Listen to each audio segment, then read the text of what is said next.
bunyi ultrasonik. Itu salah satu contohnya adalah kelelawar ya yang bisa mendengar bunyi dengan frekuensi tinggi ini. Dia menggunakannya itu untuk mencari makanannya atau mangsanya, yaitu dengan cara memancarkan bunyi dengan frekuensi ini, kemudian nanti kena ke bendanya atau mangsanya, nanti dari mangsanya itu akan dipantulkan kembali ke dia. Nah, baru dia nanti bisa mendeteksi, oh ternyata di depan sana ada mangsa yang bisa dimakannya atau ada musuhnya juga gitu. Nah, kemampuan dia untuk melakukan ini tadi disebutnya sebagai ekolokasi. Dan kemampuannya kelelawar ini untuk melakukan ekolokasi diadopsi oleh manusia biasanya untuk apa ya? Ada yang tahu? Apa? Islam, Pak.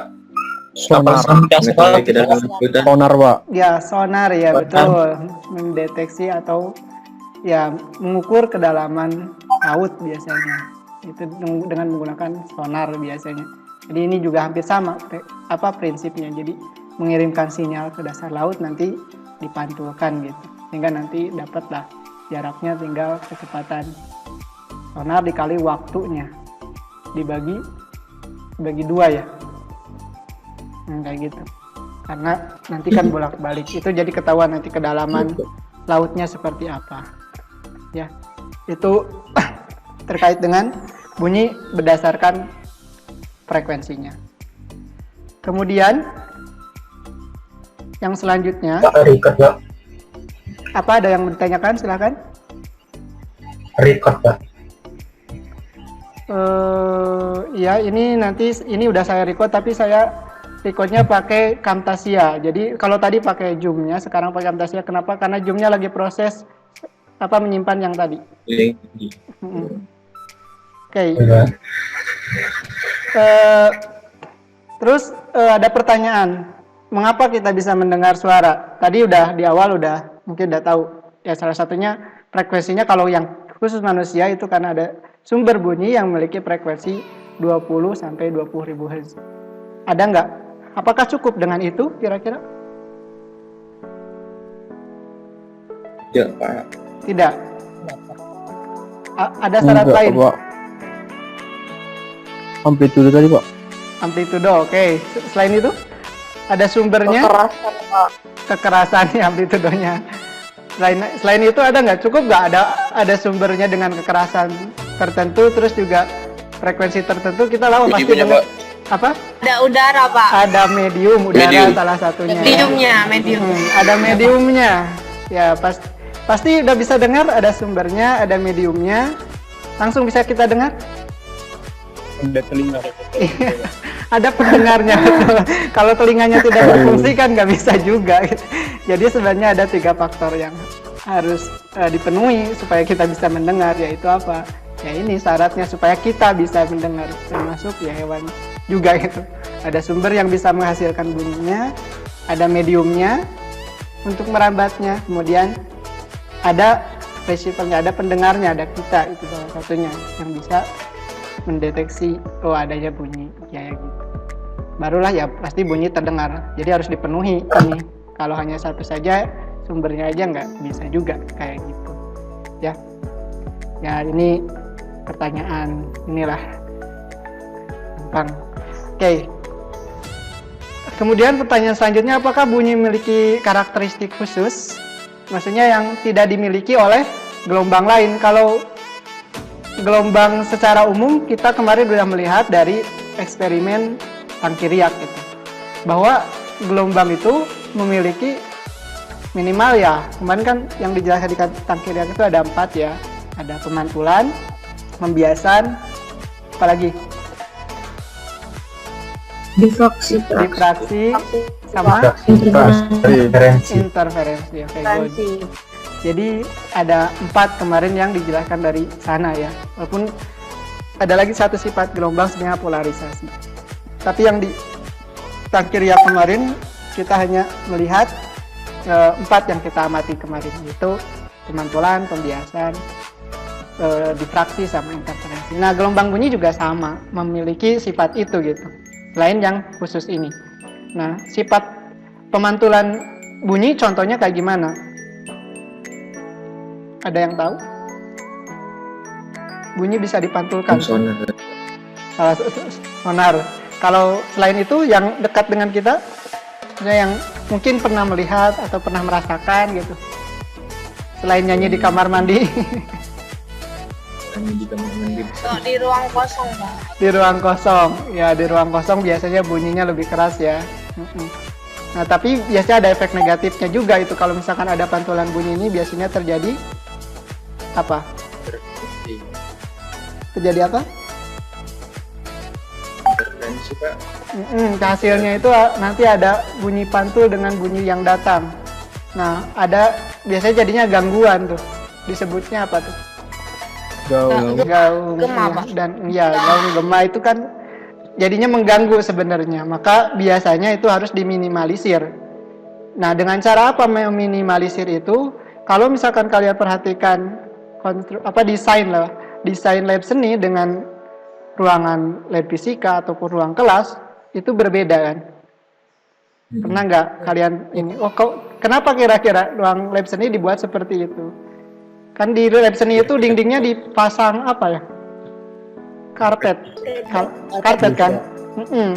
Nah, kenapa harus dipasang karpet ya? Kenapa nggak dibiarin dinding aja yang terbuat dari ini apa? Nah, karpet Biar meredam, Pak. ada, Meredam. Pak. Ya, betul sekali. Jadi biar suaranya itu diredam gitu kan, supaya tidak terjadi pantulan nanti. Kalau ada pantulannya jadinya mengganggu, nanti Pak latihan di sana bunyi yang dihasilkannya tidak yang sebenarnya gitu kan. Seperti itu. Selain itu contoh lainnya kalau misalkan kalian nonton ke bioskop. Nah, bioskop itu biasanya dinding-dindingnya juga bukan biasanya pastilah pakai peredam juga. Kayak tadi. Ya, kayak misalkan di bioskop itu pasti pakai dindingnya tuh karpet biasanya kan. Kayak gitu. Itu juga sama fungsinya untuk meredam. Nah, itu contoh untuk pantulan. Kemudian untuk pembiasan bunyi kayak gimana terkait dengan pembiasan? Ada yang bisa mencontohkan? Kalau kemarin di tangki riak itu pembiasan itu kan ketika air melewati dua medium yang memiliki indeks bias berbeda gitu. Ya, kerapatan, tapi kerapatan di sini tuh bukan berarti massa jenis ya. Indeks bias lebih tepatnya. Indeks bias itu sebenarnya berkaitan dengan perbandingan kecepatannya. Jadi kalau terjadi pembiasan berarti ada perbedaan kecepatan gelombang. Nah, di bunyi juga sama, bunyi mengalami pembiasan. Contohnya apa? Ada yang tahu nggak? Atau belum tahu? Ngomong misalnya di kolam renang, Pak. Oh, di kolam renang. Di kolam renang gimana? Kalau ada Ada yang nyelam satu, ada yang teriak dari atas satu. ya, yang bawah ngedengeran nggak? Yang nyelam ngedenger? Terlalu. Pelan. Jadi pelan ya karena kerapatannya lebih tinggi. Itu sih bisa juga hampir sama dengan cahaya ya kalau gitu. Nah, terus contoh lainnya itu misalkan ketika terjadi petir di siang hari dan malam hari, itu juga bunyinya mengalami pembiasan perbedaan. Ya, pada siang hari dan malam hari itu suhu udara di bagian bawah dengan atas atau daerah permukaan bumi itu memiliki kerapatan yang berbeda. Ya, saat siang hari itu di bawah lebih panas dibandingkan dengan bagian atasnya. Karena makin atas kan makin rendah suhunya. Sehingga kerapatan di bagian atas tuh lebih tinggi dibandingkan dengan yang bawah seperti itu. Sehingga bunyi juga nanti akan mengalami pembiasan. Ya. Kemudian contoh difraksi atau pembelokan. Kalau kemarin di tangki riak itu ketika gelombang permukaan air melewati celah sempit atau melewati penghalang, nanti akan mengalami pembiasan. Jadi belok gitu kan, sehingga saya membentuk gelombang yang baru. Nah, bunyi juga sama, mengalami hal seperti itu. Contohnya, ada yang tahu? Trompet, Pak. Bagaimana? Trompet, Pak. Trompet. Apa kira-kira? Yang kayak ada Kayak gimana, Jeff? misalnya kayak dia ngumpul gitu Pak, suaranya jadi. Oh gitu. Ya, ya sebenarnya yang mungkin bisa kita amati itu kalau misalkan lagi berkendaraan, kemudian kita menemukan belokan, ya biasanya supir itu membunyikan klaksonnya. Tujuannya apa? Tujuannya untuk memberitahu orang yang di seberang atau kendaraan di seberangnya bahwa kita ada di kendaraan di sebelah sini gitu, atau sebaliknya dari sebelah sana biasanya membunyikan klakson juga. Nah, walaupun terhalang oleh tadi belokan tadi, tetapi orang masih tetap bisa mendengarnya. Kenapa? Karena bunyinya bisa belok kayak gitu kan. Selain itu juga kalau misalkan tadi di lab seni contohnya, ketika Padus lagi latihan atau lagi konser juga di sana, ditutup semua pintunya, orang di satpam mungkin tidak terlalu mendengar bunyi. Tapi kalau pintunya dibuka, kira-kira jadi mendengar nggak? Jadi Pak. Ya, jadi Dengar, Pak, dengar. kemungkinannya mendengar gitu kan. Kenapa ya? Karena bunyinya belok, bisa mengalami distraksi kayak gitu. Ya, kalau interferensi bunyi kayak gimana ya? Sama juga, jadi kalau ada dua buah sumber bunyi, misalkan kita amati di daerah tertentu gitu, di titik tertentu nanti ternyata itu juga bisa mengalami intensitas yang lemah, lebih rendah suaranya dibandingkan dengan daerah lain. Nanti pas masuk di intensitas bunyi interferensi nanti akan saya tunjukkan lah simulasinya kayak gimana gitu, yang interferensi ini.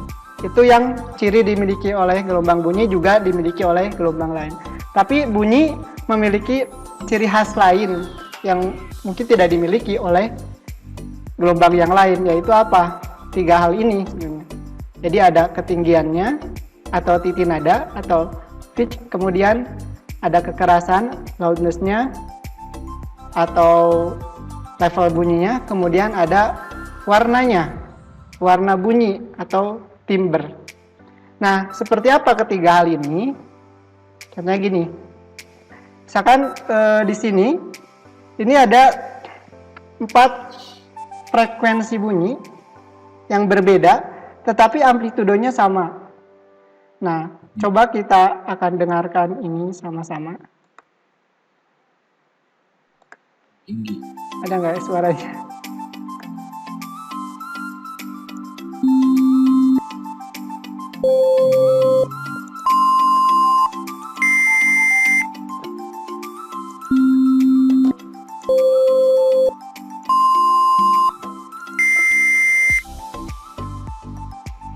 Nah, itu dari keempat contoh frekuensi tadi, ini kan amplitudonya sama nih semua.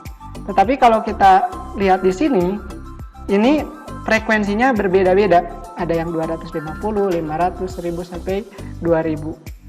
Nah, ini artinya ketinggiannya berbeda. Titik nadanya berbeda ya. Titik nadanya atau pitch-nya. Ini dipengaruhi oleh frekuensinya. Ya, manusia juga sama kan. Ada yang suara misalkan kalau laki-laki itu di sini ada anak padus. Siapa anak padus nih? Glopit, Pak, glopit. Oh iya. Berapa? Biasanya contoh kalau suara laki-laki ya ada suara apa tuh? Ada bass, tenor ya. Pak.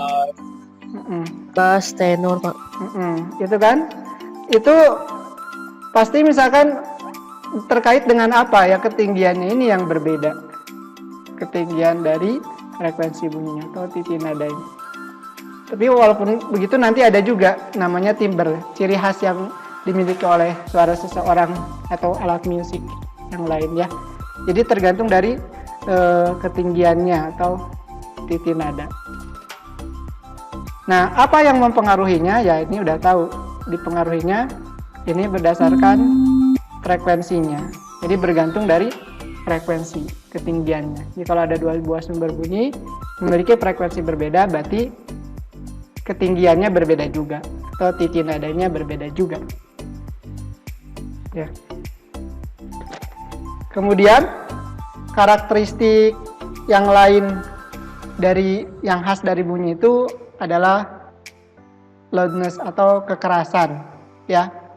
Atau di sini intensitasnya, tapi biasa satuannya dalam desibel. Jadi ini menunjukkan taraf intensitas sebenarnya. Masih terlihat gak? Halo? Masih Pak. Masih. Iya. Tadi soalnya tiba-tiba hijau ini layar saya. Iya. Sama? Ngomong Oh, hanya ya. Oke. Nah, seperti apa tingkat kekerasan ini? Kita akan coba dengarkan.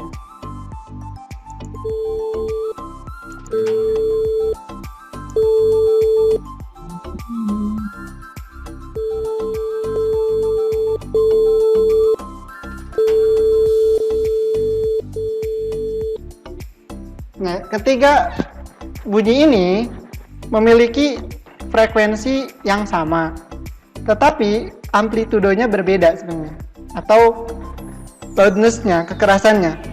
Kalau kita lihat frekuensinya ya sama aja di sini. Ini kan kalau misalkan kita dari gelombangnya aja, ini yang pertama ada 2,5 gelombang, ya kan?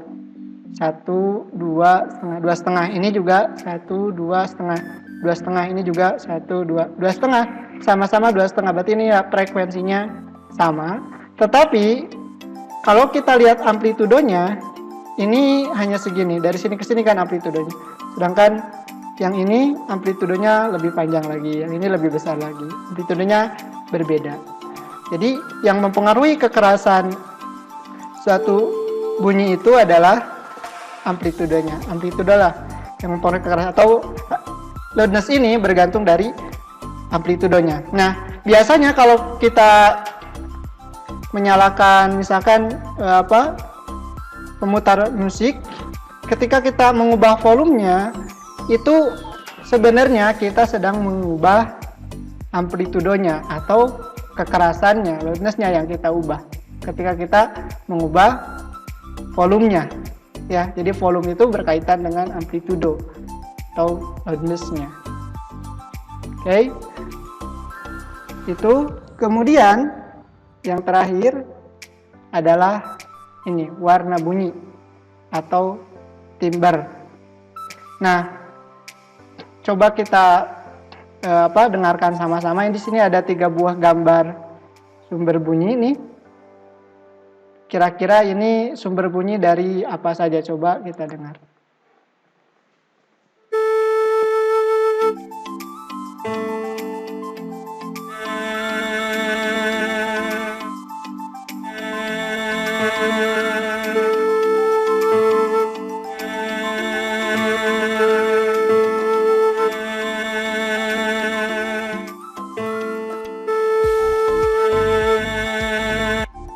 Nah, ada yang tahu nggak kira-kira yang atas ini alat acara musik ya Pak. Kenapa? Dari suling Pak, piano sama biola Pak.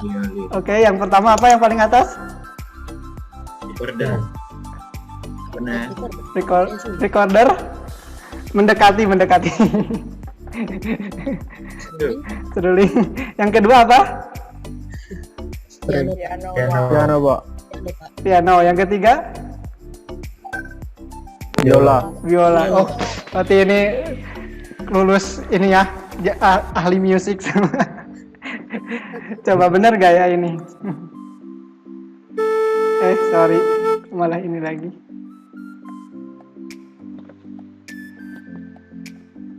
Lud. Jadi bener yang duanya itu bener ya. Berarti udah bisa. Tapi yang satu juga sama nih, kalian udah bisa mendeteksi ini sumber bunyi namanya kolom udara yang ditiup gitu. Kalau yang dua ini kan sumbernya dari tali ya, kecuali piano bukan juga. Benar. Nah, tapi yang ini Piano juga pakai Piano senar, Pak. senar juga Tali kan? itu. Iya, tali juga kan. Iya, Pak. Jadi udah bisa mendeteksi kalian. Oh, ini yang dari tali, ini dari alat musik tiup. Nah, ini juga nanti akan kita pelajari di sumber bunyi, khususnya dua gitu. Jadi ada yang bersumber dari tali, ada yang bersumber dari kolom udara. Kalau udah tuh bunyi apa yang ditiup ya. Nah, dari sini kita bisa lihat bahwa ternyata antara fluid, piano sama biola itu bentuk gelombangnya itu beda ternyata. Nah, kalau yang fluid ini kayak gergaji gitu kan. Kalau yang ini piano kayak begini nih, tidak beraturan. Biola ya sama juga, tapi walaupun tidak beraturan, ini kelihatan kejadian yang berulangnya gitu. Ini ada puncaknya gitu kan. Ada lembah bagian bawahnya atau lembahnya. Titiknya itu ya selalu sama, ini dengan ini. Ini juga yang bawah. Gitu.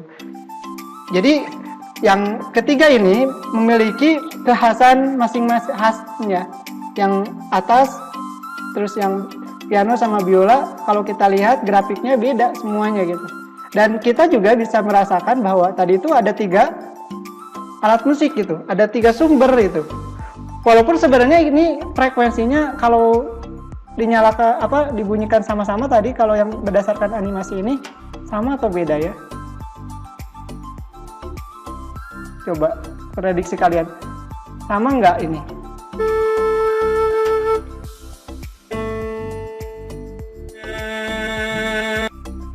Sama nggak? Beda, Pak. Belum bisa mendeteksi. Beda, Pak. Flute sama violinnya kok yang berat. Violinnya Violinnya berat, Pak. Oh, ada Adi Padus di sini. Ada anak Padus. Oke, itu kira-kira bunyinya frekuensinya sama atau beda? Nadanya sama atau beda? Nadanya adalah Beda, Pak. sama ya. Jadi itu sama ketiganya.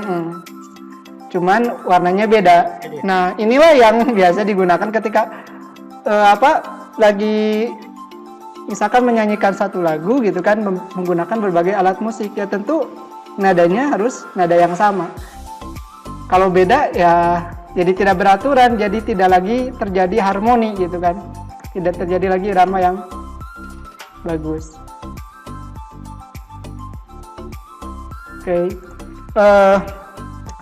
Misalkan tadi 3, kalau misalkan lagi menyanyikan inilah satu lagu tapi beberapa alat musik, kita bisa bedakan ini ada alat musik apa saja gitu. Tapi tetap didengarnya enak gitu sama kita karena terjadi harmoni dengan menggunakan berbagai alat musik juga gitu. Justru menambah jadi lebih enak didengarnya gitu. Tapi tetap harus sama nadanya ya. Bergantung dari timbre ini atau warna bunyi ini bergantung dari gabungan frekuensi nada dasar dengan nada atasnya ya. Ini harusnya nada atas yang menyertainya. Sebentar ini bukan nada atas-atasnya, amplitude nada atas yang menyertainya harusnya. Jadi timbre itu dipengaruhi oleh tadi gabungan nada dasar sama nada atas yang menyertainya. Nah, sehingga karena ini gabungan, jadi sebenarnya ini merupakan hasil penjumlahan antara beberapa frekuensi gitu. Kan nada dasarnya beda tentu dengan nada atasnya frekuensinya. Nah, kalau digabungkan, dijumlahkan, kita ingat prinsip superposisi. Kalau ada 2 buah gelombang dijumlahkan gitu, maka hasilnya tentu akan terdapat gelombang yang baru. Nah, gelombang yang barunya itu ya bentuknya ada yang kayak di atas ini untuk fluid, terus ada yang piano kayak gini, yang biola kayak gini. Nah, ini beda-beda hasil gabungan dari nada dasar dengan nada atasnya itu. Ya. Jadi ketika dibunyikan sekali aja not tertentu, nah mereka hasilnya kayak gini. Mirip juga ketika misalkan saya ngomong. Nah, kalau saya lagi ngomong kayak gini, saya juga punya warna bunyi tertentu. Misalkan saya tunjukkan di sini nih, di aplikasi saya akan bedakan kalau misalkan yang saya bunyikan itu adalah garpu tala dengan ketika saya ngomong. Coba kita amati.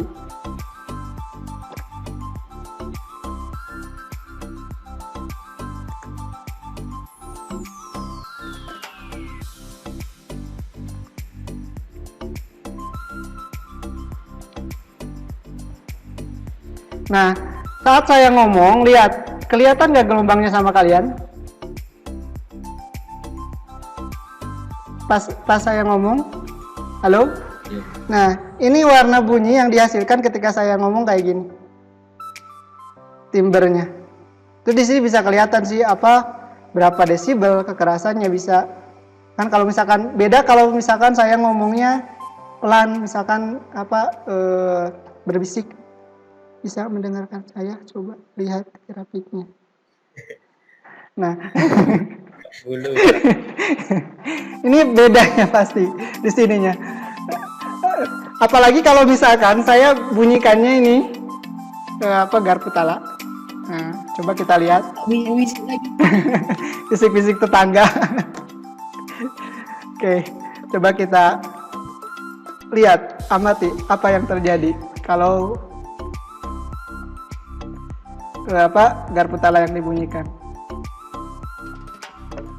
Masih bisa mendengar dan melihat screen-nya? Oke.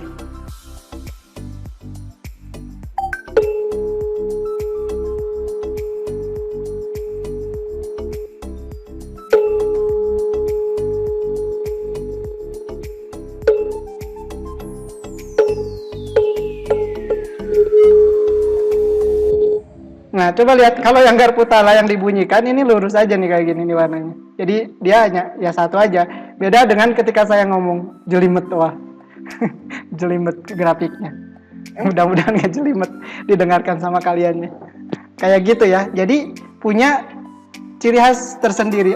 Kalau misalkan yang lain ngomong, ya pasti beda dengan yang saya ngomong ini. Bentuknya. Ya.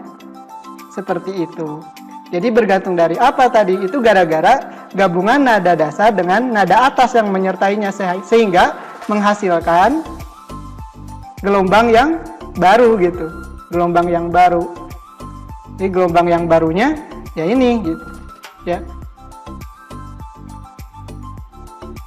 Seperti itu. Nah, sampai sini ada yang mau ditanyakan? Jadi pertemuan kali ini kita bahas pertama bagaimana bunyi itu dihasilkan. Terus yang kedua, jenis-jenis bunyi berdasarkan frekuensinya. Terus karakteristik khusus yang dimiliki oleh bunyi. Karakteristik khususnya tadi ada 3. Yang pertama, ketinggian, kekerasan, sama timbre. Ketinggian bergantung frekuensi, kekerasan bergantung amplitudo. Kalau timbre bergantung pada gabungan nada dasar dengan nada atas yang menyertainya. Kalau ada yang mau ditanyakan, silahkan. Oh, ini nantilah belakangan contoh soalnya. Ada yang mau ditanyakan dulu?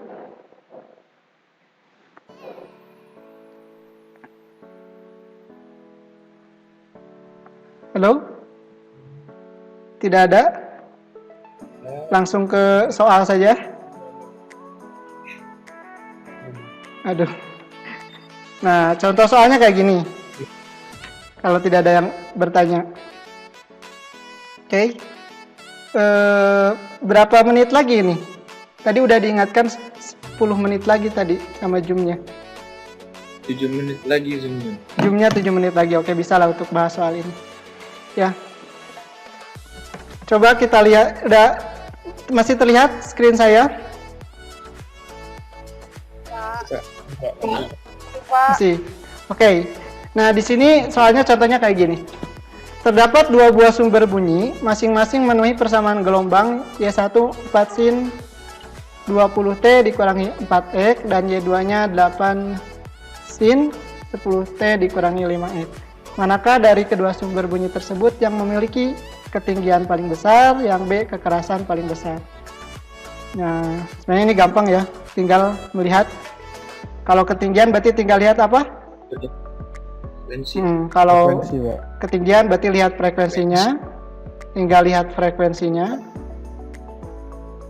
Kalau yang kekerasan tinggal lihat Amplitude. amplitudonya. Gitu kan? Berarti kalau kita lihat dari sini diketahui A1 amplitudonya 4 di sini misal nggak ada satuannya yang 4 satuan betul.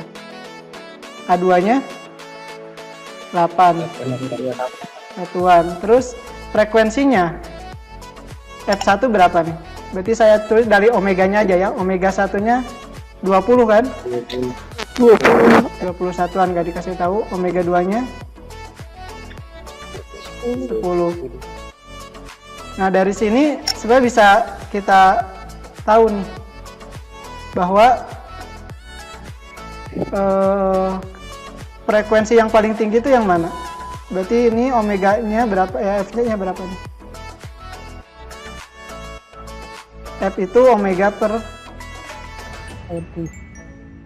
2V ya? 2P kok 2P. Omega per 2P betul karena omega sama dengan 2VF. Iya, Pak. Berarti ini 20 per 2Pi. Ini 10 2Pi. 10 per 2P. Atau satuan lah ya. Nah, berarti dari sini udah pasti ketahuan. Berarti yang memiliki frekuensi paling tinggi itu adalah K1, API1. Y1 ya. Ini sumber pertama. Sumber pertama yang memiliki kekerasan paling tinggi ya Y2, sumber 2. Seperti itulah contohnya. Nah, selain dari sini juga bisa dari grafik. Jadi nanti kalau ditunjukkan grafik, kalian membandingkan, ya udah tinggal lihat frekuensinya mana yang paling tinggi, kecepatannya, amplitudenya mana yang paling tinggi. Atau diketahuinya kecepatan sama panjang gelombang. Itu juga bisa diketahui kan? Kayak gitu. Ya.